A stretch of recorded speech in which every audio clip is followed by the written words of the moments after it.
आपण पाहणार आहोत एका पदाचे दुसऱ्या पदाशी असलेला संबंध, म्हणजेच ह्या पदासाठी काही शब्द वापरलेले आहेत, तर तेच दुसऱ्या पदाशी त्याचा कसा संबंध असू शकतो ते आपण पाहणार आहोत.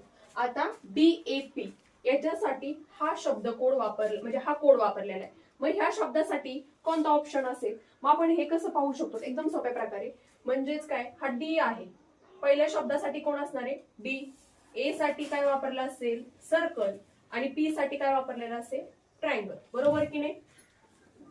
डी ला जर स्टार म्हटलं, ए ला सर्कल म्हटलं आणि पी ला ट्रायंगल म्हटलं, तर PAD ला पण काय म्हणणार.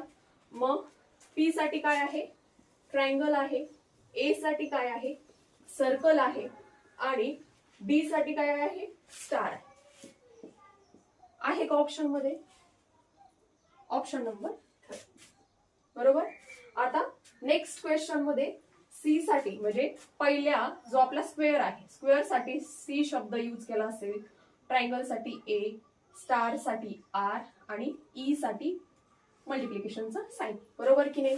मग ह्या शब्दासाठी काय यूज केलेला असेल, फर्स्ट आहे आर, म्हणजे कोणता शब्द येईल स्टार. त्याच्यानंतर शब्द आहे ए, ए साठी येणार ट्रायंगल.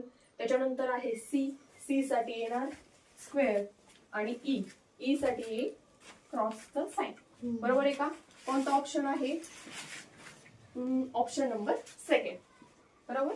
तर आपण हे थर्ड क्वेश्चन तुम्ही कमेंट मध्ये सांगा याचा आन्सर काय असेल.